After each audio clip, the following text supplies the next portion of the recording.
Coach, baseball is a journey that's taken you from Danville, Kentucky, now to the head coach of FIU baseball. How meaningful is it for you to reach this stage of your career? This has been a dream come true. I feel like my entire life I've prepared for this opportunity, whether it was as a player, getting in the coaching profession, working with great mentors, working with great friends. Everything I've been able to do, I feel like has prepared me for this opportunity, and I can't wait to get after it with Panther Nation. I've loved talking to the guys. I've already had a chance to meet a few of them. Speaking with the people in the area, you can see the passion, you can see the energy of everyone that supports this program, supports this university, and I can't wait to make them proud, and I can't wait to see them at the ballpark. When you were going through the interview process with Scott and the committee, what did you really want to emphasize of your vision for what you felt FIU baseball could be? All I could do was be myself in the interview process and show Scott my strengths, show Scott my weakness, or excuse me, show him my strengths, but I'll show him some weaknesses too. But my strengths will certainly be on the development side and on the relationship side. I've built my entire career on being a recruiter and being a player developer, and that was what I thought this program needed most. I've been around great people, great coaches that have strong culture in every program that I've been on. So when it comes to building a culture, building the environment that the guys want to work in and the guys can get better in, that's a huge part of the process to me. And so the only thing I could do is express how I was going to build the culture, my vision for where I think the program can be, and then how I'm going to develop these players, and then how I'm going to create the championships. Because those are two different entities, recruiting and development. And a lot of folks may think once you get the recruiting part done, everything's set. But how important is development in a college baseball program? Development has to be a separator, and it has to be a separator for us here at FIU. A lot of people talk about the talent in South Florida. Without question, there are some of the best talent, if not the best talent, anywhere in the country here in South Florida. But if the player development is not in place to maximize every player that comes through your program, there's going to be some wasted talent, and that is something I want to totally eliminate from anything in this program. You have to be able to develop players, and you have to be able to understand that as guys mature through your program, buy into the system, buy into the culture, buy into the player development. When they're in your program and they're in your system for multiple years, buying into the culture and what you're doing, those are the guys that are going to be draft picks, they're going to win championships, and they're going to elevate your program for the teams to come. You've been able to play and coach under a number of highly successful coaches that knew about both of those facets, whether it was Gary Gilmore at Coastal, obviously Coach Morris at Miami, yes. Most recently Sean Stifler at VCU. So much postseason success, so many great relationships between players and coaches in those capacities. What have you learned from those coaches, and whether it's Danville or most recently at VCU, that you want to take and apply here in Miami? Right. The number one thing I've learned is how to surround yourself with great people. If you can surround yourself with great people, the wins will come, the statistics will come, the personal achievements will come. And when you can have a staff that all pulls in the same direction and that wants to work together and has the right goals and has the right mentality, they're all of a sudden, they're going to recruit the right players that have the right goals and the right mentality and the right talent level. And when you get the staff, the players, and all of everyone in the program pulling in the same direction, working hard, and with that common goal, that's how you create the culture that you're looking for. You talked about earlier in the press conference, I have no reservations about this being a first. Where does that mentality come from? What gave you the confidence when you saw this position that, hey, this is something I can take on, I'm ready for? What stood out about the FIU position to you? Right, absolutely.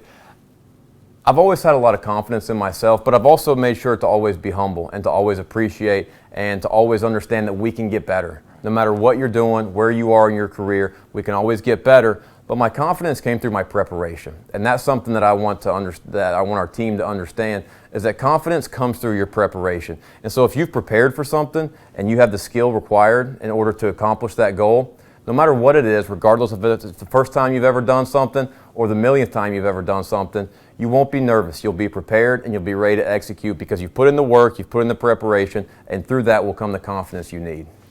You look at the college baseball landscape in the state of Florida. You're obviously very familiar with it from whether your time at UCF or Miami, and you look at the postseason. Every single Division I program in the state of Florida has recently been to the postseason. FIU's most recent, 2015. Right. What are the first kind of steps you need to take as a head coach to get FIU back to that stage? I can't wait to have the first team meeting. Yeah. And then once you have the first team meeting, all you're going to worry about is the first workout. And then from the first workout, you're going to worry about the first lift. And then after the first lift, you're going to worry about the first time the whole team is in study hall together. And then the first team practice. And then the first inter squad. And then the first game in the springtime. So the only thing that you have to do is worry about what you have to do on that particular day. It'll be our job as coaches to put a plan in place for them for what it takes for them to achieve their goals. And when we put the plan in place for them, all they have to do is execute it every day. And when they execute it every day, you stack days together, you build days, you create a foundation for your work, you create a foundation for your mentality. And as you continue to build those days and stack those days, you see development, you see growth, you see maturity, and you see that preparedness that will be what it takes to have confidence and to change the culture and to change the program and to get us into the postseason. You know, you talked about your message to recruits and the philosophy you'll have in that regard, but there's also the relationships that you're starting to build with your players right now. I think you were able to have a Zoom with the team, but everyone's scattered once summer starts. Yes, a lot of players in summer ball. Yes. But during that Zoom and eventually when you meet with the team, what do you want to emphasize to the team about your vision for the program and what's important for your relationship with them? Right. As I've talked to everybody on the team right now, and some of the things I told them in the first team meeting, I want them to understand that I am here as a resource for them. I want to be able to provide them with the college experience and the college baseball opportunity that they signed up for when they came to FIU. And I know that experience is going to be having a great brotherhood with your teammates, developing yourself on the field, and then also graduating with one of the best degrees in the country. And when we can get the right guys in place and we can understand what their goals are and give them a very detailed plan on how it is we're going to achieve those goals, they're going to be put in positions to be successful. And that's all you can do as a coach. I want to be a resource for them and put them in the best position to be successful. I want to understand their strengths, their weaknesses, and as we move forward, we put a plan together, and then from there, they're going to have fun, they're going to play their butt off, and it'll be a great opportunity. Rich, one aspect I think that's intriguing about your background and resume is the places you've been, all the postseason success, and a couple of them non-Power 5 programs. You know, making regionals after regionals with Coastal Carolina, doing the same thing at VCU, potentially a model for what you want to do here. How do programs at this level achieve that standard of success with that consistency? Right. It starts with the right staff. You want to have a head coach that has a vision for where the program needs to go, and then you want to lean on great assistant coaches that'll help be resources for you as a head coach to develop players and find the right players to bring into the program. Now, don't get me wrong. I want to be very involved in player development, and I want to be very involved in recruiting. I'm young enough to do it, so I can't wait to get on the road, and I can't wait to be in the cage or be on the field with the guys. So when it comes to taking that next step, it's all about getting the right people here. So you have the right staff, you get the right players, and then it comes down to creating the culture. I've made a living so far on taking programs that may not be familiar or household names with everyone in the country, but teams that will compete and beat anyone in the entire country, and teams that will be in postseasons consistently. And when you have that experience, that's what you're going to need to rely on as you move forward and as you transition into a new place. And that's exactly what we're going to do here. No doubt about it. A couple quick hitters before we wrap up. In college, your best walk-up song when you were walking up to the plate? I Want to Dance with Somebody. It really was. So I've got I'll keep a quick story on it. I had a cool pump-up walkout song. Yeah. I went into a little bit of a slump. I needed something to change my energy, change my vibe, maybe loosen things up with somebody. We got I Want to Dance with Somebody blaring on the speakers. I went 3 for 4 with 2 doubles. Never changed it for the next 2 years. No need to change it after that. Love that. That's a good luck song. We'll hear that at the ballpark this year, I'm sure. We'll tell the DJ to play that. Yeah. You had 1 year in Miami 8 years ago. Based on that 12-month period, do you have a favorite restaurant in town already?